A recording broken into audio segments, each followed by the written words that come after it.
Bien, ahora sí creo que Ariela sí tienes el micrófono, así que excelente. Les damos la bienvenida a la llamada de prensa en español del Grupo de Expertos sobre Derechos Humanos de Nicaragua. Nos acompañan el chair Jean-Michel Simón, la experta Ariela Peralta Di Stefano y el experto Rick Brody, quienes han, como ustedes saben, se ha diseminado el día de hoy el informe que se presentará el próximo viernes ante el Consejo en el marco de este periodo de sesiones. Entonces le damos la palabra al presidente del grupo, señor Jean Simón.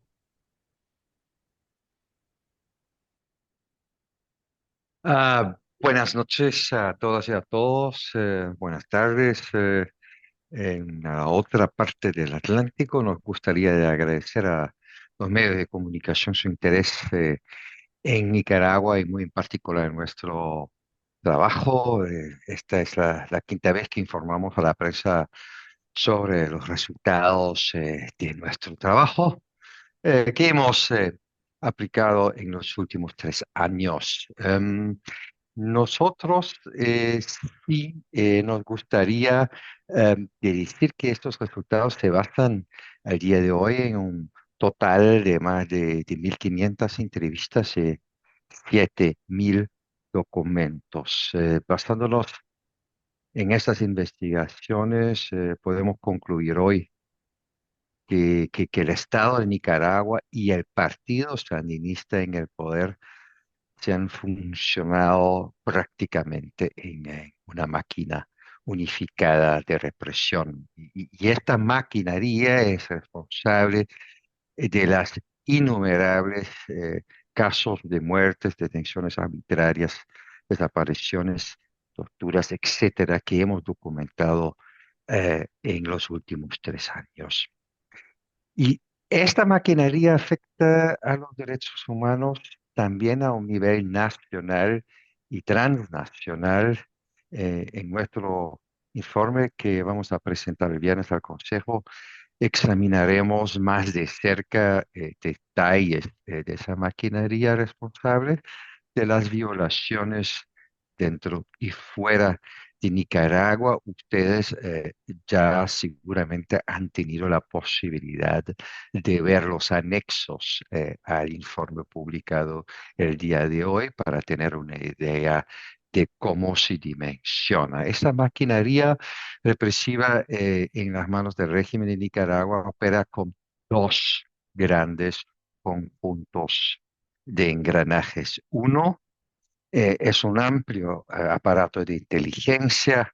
El aparato de inteligencia recopila información, vigila a la población y los selecciona los objetivos para la violación de los derechos humanos, de los targets. En resumen, este aparato de inteligencia actúa como los ojos y los oídos del gobierno que permite tener y mantener el control total sobre el territorio de Nicaragua y sobre su población.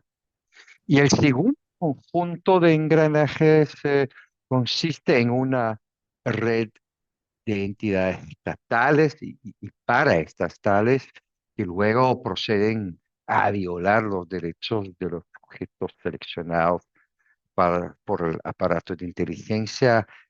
Esto se refiere a los distintos gráficos que ustedes pueden ver en el anexo que identifican en su título el patrón de violaciones de derechos humanos correspondientes que se analiza en el gráfico. El mando de esta maquinaria en total está diseñado y gestionado para operar como tentáculos, es decir, la estructura de la cadena de mando está diseñada para garantizar el control directo de arriba hacia abajo de varios escalones en todos los niveles operativos que ponen en práctica las violaciones, y el mando de esa maquinaria está diseñado y gestionado para fusionar todo.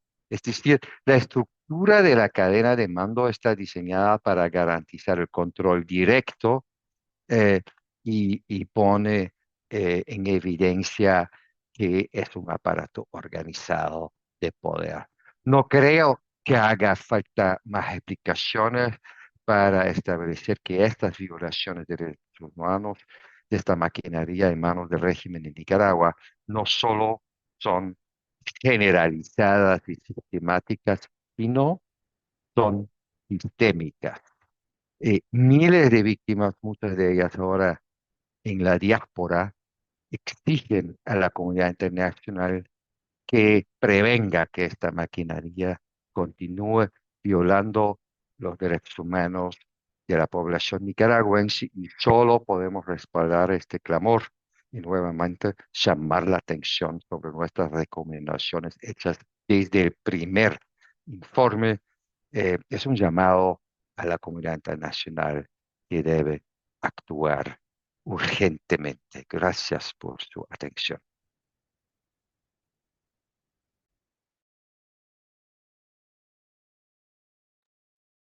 Adelante, por favor.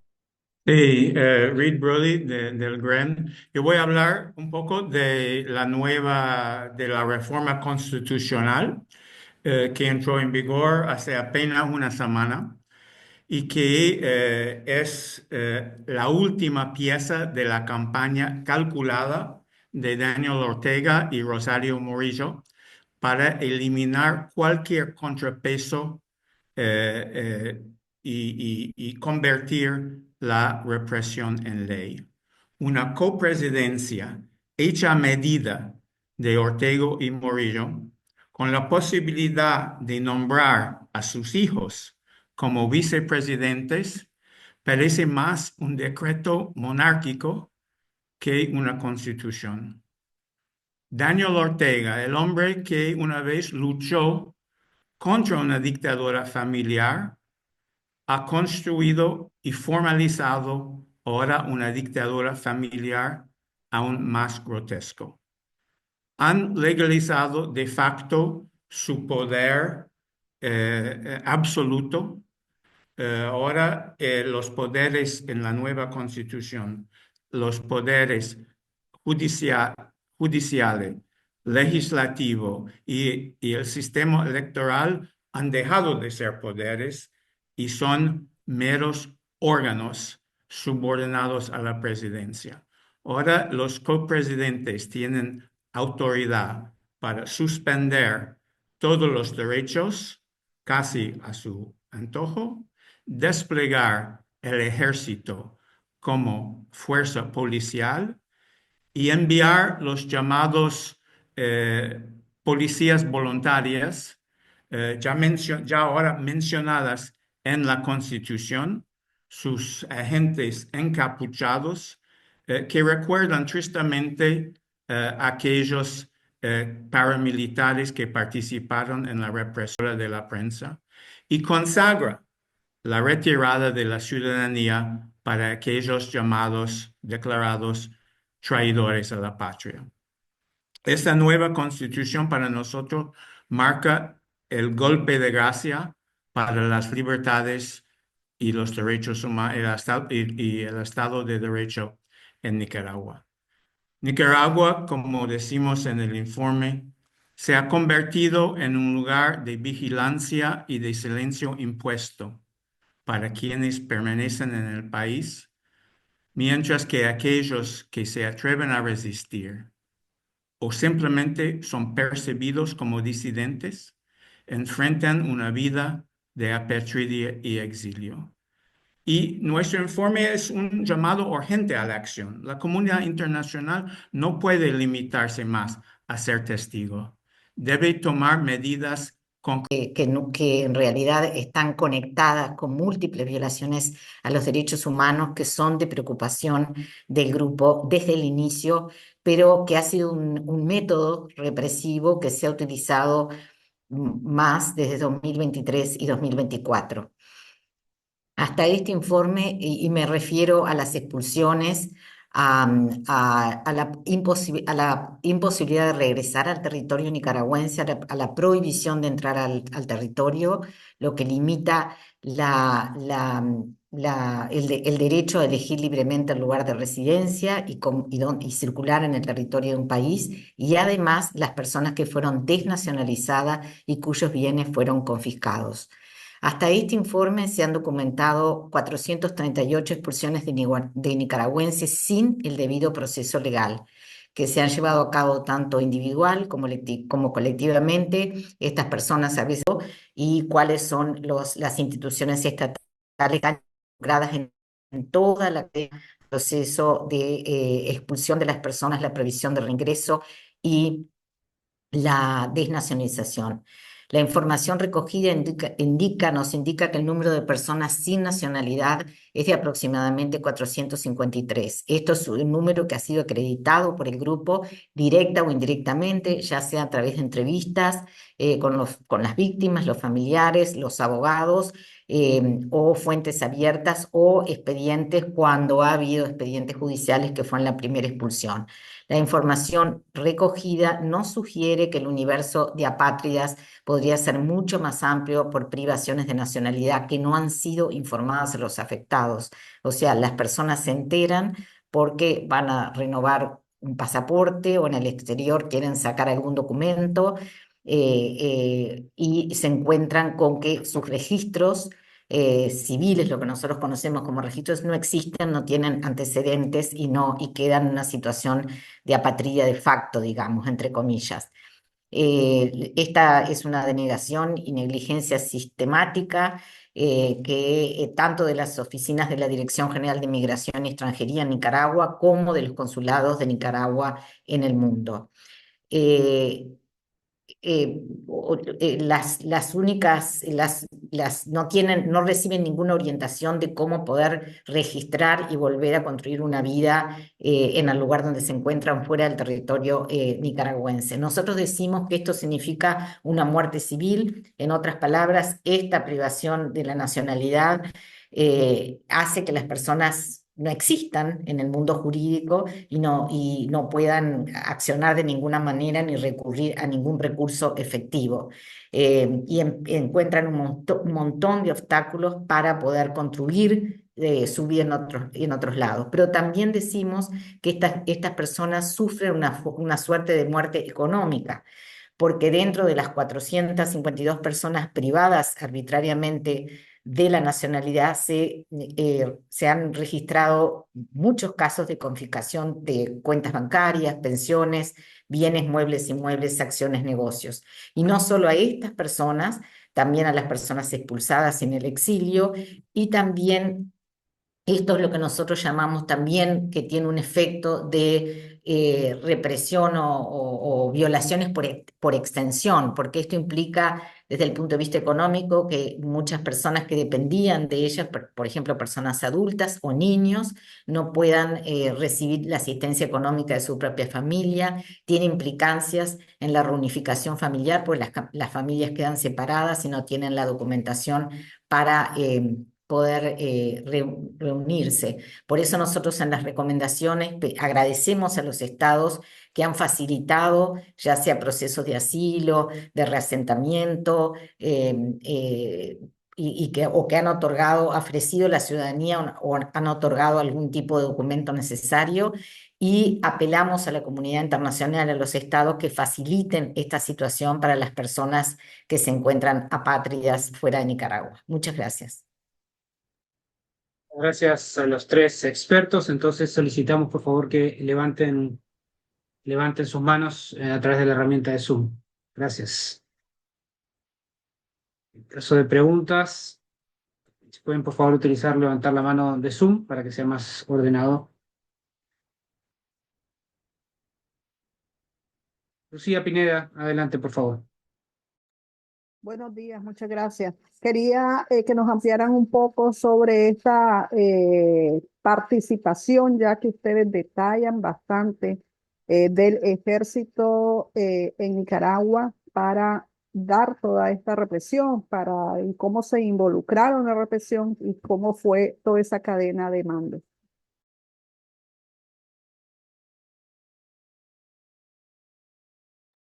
¿Alguien de los expertos? ¿Ya? Sí, Sí. Mira, tenemos a esas alturas información corroborada que antes eran solo indicios de que el ejército participó activamente en la cadena de mando responsable para las ejecuciones extrajudiciales que hemos documentado en nuestros informes. Los nodos principales que ustedes van a ver van desde la cúpula hasta los mandos, algunos mandos medios, podríamos decir, eh, la materia. Lo otro, y no menos importante, es que el ejército también participa en el aparato de inteligencia que hemos proyectado en el primer gráfico que ustedes pueden ver en materia de vigilancia ciudadana de inteligencia, que a su vez converge en el comité de inteligencia. Es decir, el aparato del ejército no solamente es responsable en cuanto a la ejecución de violaciones, muy en particular en materia de ejecuciones extrajudiciales, sino más bien aporta activamente al sistema que procesa la información para la selección de individuos a ser perseguidos.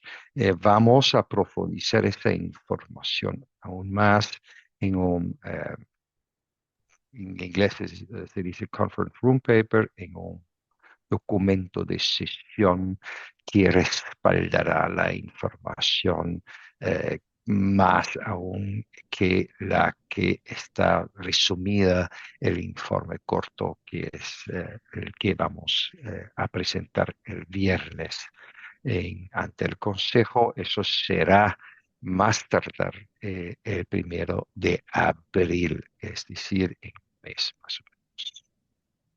Si yo pudiera agregar, como dice Jan, lo que decimos en el informe es que el comandante en jefe del ejército ordenó directamente la intervención de tropas militares, a pesar de que el ejército lo niega siempre y que no tenía en ese entonces, ahora sí, competencia en seguridad pública.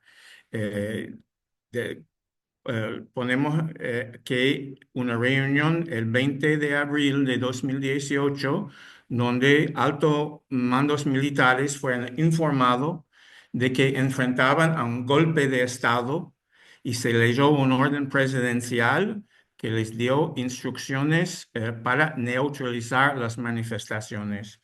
Hemos visto que la utilización de armas letales eh, exclusivas para uso militar y el uso de inteligencia militar, pero toda esa, como saben, todo eso fue encubierta. Los soldados del ejército se vistieron en uniformes policiales o en ropa civil. ¿Cuántos soldados del ejército tienen conocimiento ustedes que participaron en la represión? Ese dato no sé si tenemos.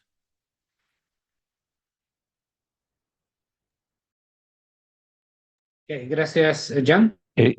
Sí, mire, el número exacto de esto a nivel operativo es en este momento muy difícil de establecer, dado que a nivel operativo tenemos algunas informaciones sobre algunos actores que estarían utilizando algunas técnicas y algunos métodos que son particulares para el ejército, em, es decir, a nivel del que apunta el gatillo, la información todavía es escasa. Eh, Pero lo más importante en este momento es que podemos establecer que haya contingentes que han sido movidos del ejército de parte del alto mando del ejército hacia las operaciones que estaban y son responsables de las ejecuciones extrajudiciales en la primera fase de la represión de las cuatro fases que hemos identificado en nuestro informe. Ya en las otras fases, el ejército juega un rol, como lo dije al principio, en materia particularmente de inteligencia y es fungible en un sistema en el Comité Nacional de Inteligencia que integra varios nodos que aportan para procesar la información a ser útil para la selección de blancos de la represión. Gracias, Jan. Vamos, tenemos a José Cardosa y L, si se podía volver a identificar L, pregunté a la entrada y José, Hola, hola, buenos días, buenas tardes, muchas gracias. Tengo tres preguntas. La primera es, ¿cuáles son los obstáculos en la implementación de sus recomendaciones que han hecho en informes anteriores, en especial sobre las instituciones financieras internacionales y el apoyo internacional a la sociedad civil? En segundo lugar, quería consultar, en 2023 se extendió el mandato del GREN por 2 años, más hasta el 31 de marzo de este año. ¿Qué se ha dicho sobre la renovación del mandato? Y también quería ampliar lo que mencionan en el informe de los censos que implementa el Ministerio de Salud y sobre las interceptaciones de comunicaciones. ¿Cuántos casos de comunicaciones intervenidas registró el GREN para este informe?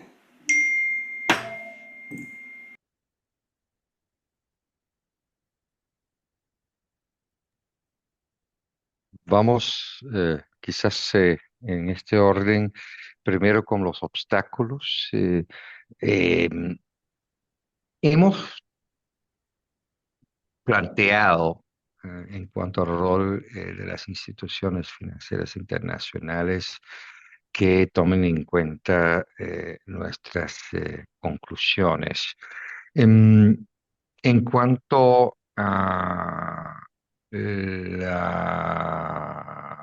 al Fondo Monetario Internacional, para ser muy concreto, eh, hemos tenido conocimiento que sí han tomado en cuenta algunas de nuestras conclusiones para poder en particular llegar a conclusiones sobre la situación del Estado de Derecho en Nicaragua. Haría falta integrar más de nuestra información en sus informes de consulta en el marco del artículo 4 de su estatuto y estamos pendientes en cualquier mejora que se pueda detectar y hacer en este marco. Vamos a compartir toda la información abierta, oficial que tenemos, como lo hemos hecho en el pasado con el fondo, y esperemos que esto tenga seguimiento. En cuanto al apoyo a la sociedad civil, si bien hubo de parte de varios donantes hasta hace poco un apoyo a muchos integrantes de la sociedad civil.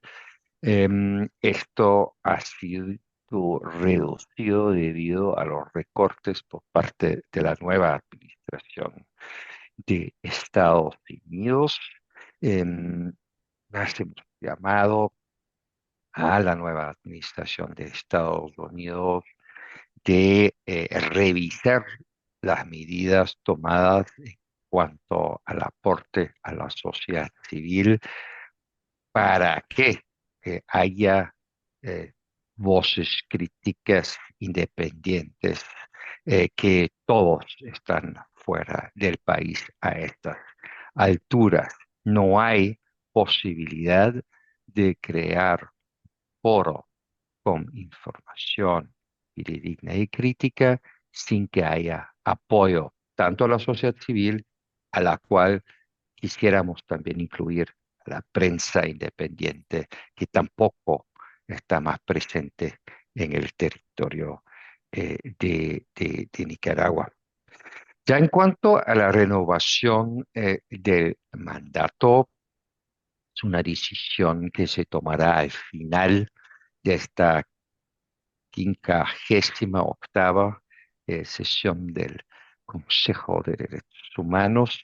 Suele ser en los últimos 3, 4 días del Consejo, que será entre el 4 de abril, y confiamos en que el mandato, dada la situación y las conclusiones a las cuales hemos llegado, será renovado con un voto considerable de los miembros del Consejo.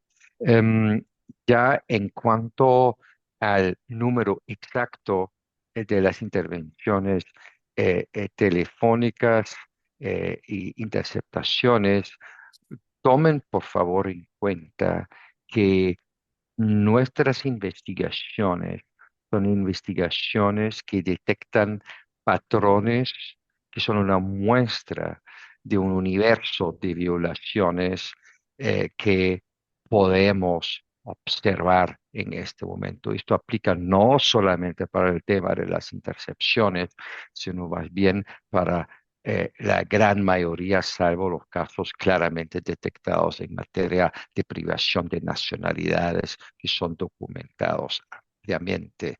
Ni hemos tenido acceso a suficiente información para poder demostrar que la intervención telefónica sea un patrón sistemático para vigilancia de la ciudadanía, y esto es en este momento lo que tenemos. Llamamos a todas las fuentes que puedan aportar aún más información en cuanto a este tipo de violaciones y otras que se acercan a nosotros para ampliar la base de información que tenemos en este momento. Para complementar un poco lo que decía Chan, contestando la pregunta, usted verá en el informe que hay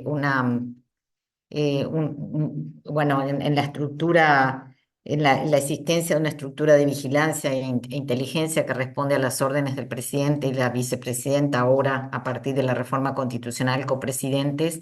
Hay toda una estructura muy centralizada donde participan varias instituciones del Estado y el Frente Andinista de Acción Nacional, entre ellos Telcor también, eh, la, la, la agencia, el Instituto Nicaragüense de Telecomunicaciones y Correos, y nosotros explicamos su función. En relación, ya extendiendo a su pregunta, pero en relación a amenazas, acoso y vigilancia, el grupo sí ha comprobado que la policía dispone de un centro de información e inteligencia, el cual informa al comisario responsable de la Subdirección General de Investigación e Inteligencia Policial, y esto se utiliza para obtener información sobre personas opositoras o percibidas como tales, vigilarlas, amenazarlas, acosarlas, tener una vigilancia continua sobre su vida diaria, sus acciones, sus viviendas, etcétera. Y la Dirección de Información para la Defensa del Ejército tiene acceso ilimitado a este centro. Un poco para darle a usted que sí hay un constante mecanismo de inteligencia e información que comparten la policía y la Dirección de Información para la Defensa. Nosotros como expertos podemos hacer recomendaciones a la comunidad internacional. No es nuestro rol. Nosotros mismos tomamos estas medidas.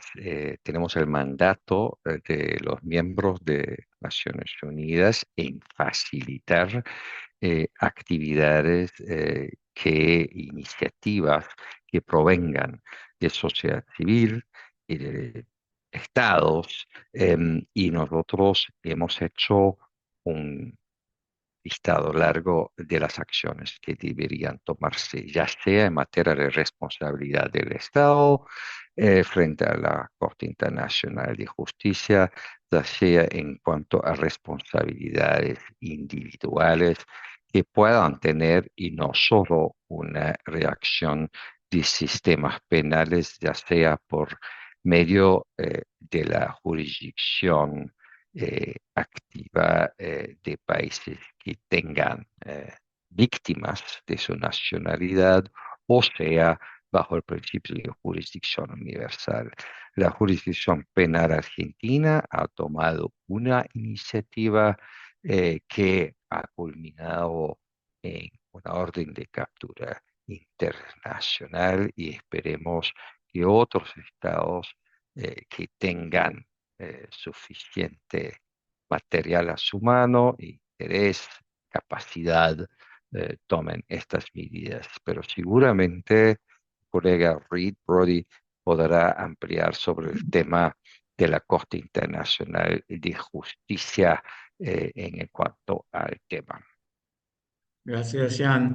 Sí, una de las recomendaciones insistentes es de responsabilizar al Estado de Nicaragua por lo que Ariela nos contó, las desnacionalizaciones. No hay otro país en el mundo que utiliza la privación arbitraria de nacionalidad a los opositores o a las personas percibidas como tal, como lo hace en Nicaragua.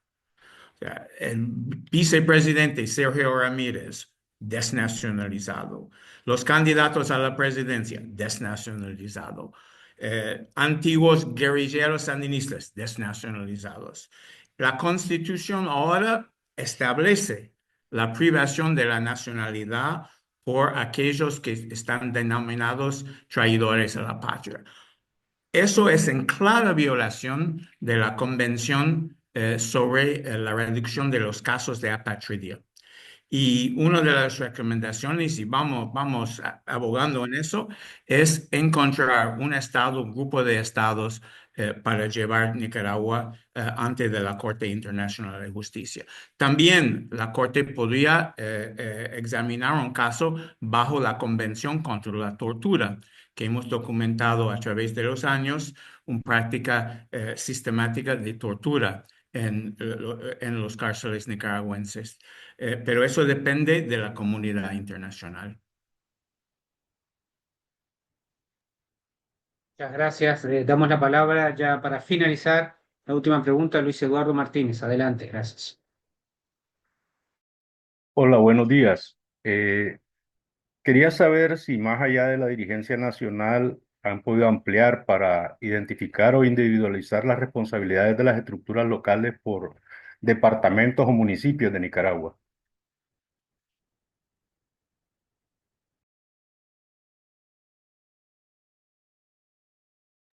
Ariela, usted está mute. Perdón, muchas gracias por la pregunta. Nosotros hemos, bueno, ustedes lo habrán visto y lo explicaremos con más extensión también en el diálogo interactivo y en otros foros, que hemos hecho todo, este informe se centra en todas las estructuras del aparato estatal, lo que nosotros llamamos como un tentáculo y todas las cadenas, además la cadena de mando, pero todas las cómo funciona y cómo se conectan cada una de esas instituciones estatales y además de instituciones como el Frente Sandinista. Bueno, ahora se crearon también la Policía Voluntaria, otras nuevas creaciones y otros grupos que actúan bajo el poder del Estado o con la aquiescencia o con el permiso del Estado, que a veces no forman parte de la estructura formal, pero que sí están bajo el mando de esta estructura represiva. También somos muy enfáticos en que la reforma constitucional le ha quitado, le quita, bueno, además de que reduce el Estado de Derecho, finalmente se termina con esta reforma constitucional, o sea, la ponen en términos legales, a lo que prácticamente ya existía, y además van a perder mucha independencia las municipalidades. Y la intervención de los secretarios políticos que hay en las municipalidades, que tienen un fuerte manejo y que se comunican con toda esta estructura de poder de abajo hacia arriba, de arriba hacia abajo. Sí, nosotros tenemos en nuestro continua investigación y en nuestros archivos, en nuestros folders que alimentamos continuamente ciertas zonas del país y qué pasa en las municipalidades, qué ha pasado en la elección de cargos municipales, qué ha pasado, esos espacios han sido cooptados por secretarios políticos. Para responder a su pregunta, no es que tenemos, usted no va a ver en este reporte identificada cada una de esas situaciones. Sí, sí lo hacemos, sí lo investigamos, sí lo documentamos y sí, justamente ya con la reforma constitucional, las municipalidades van a perder más independencia de la que habían perdido por cooptación, que ya de hecho se estaba sucediendo en los municipios. No sé si alguno de los expertos quisiera agregar algún mensaje final de cierre, ¿no? Bueno, entonces muchas gracias nuevamente a los expertos, a los tres. Sabemos que es tarde y ha sido un largo día para todos. Y bueno, gracias a toda la prensa de América Latina que se conectó. Gracias por su trabajo, por acompañarnos un año más. Y ya saben, les hemos pasado el informe, el comunicado de prensa y sobre todo los gráficos que están para su uso, para su disposición. Y esperamos entonces ver sus reportajes, notas y artículos en los próximos días, en las próximas horas al respecto. Muchas gracias a todos y estamos en contacto. Hasta pronto.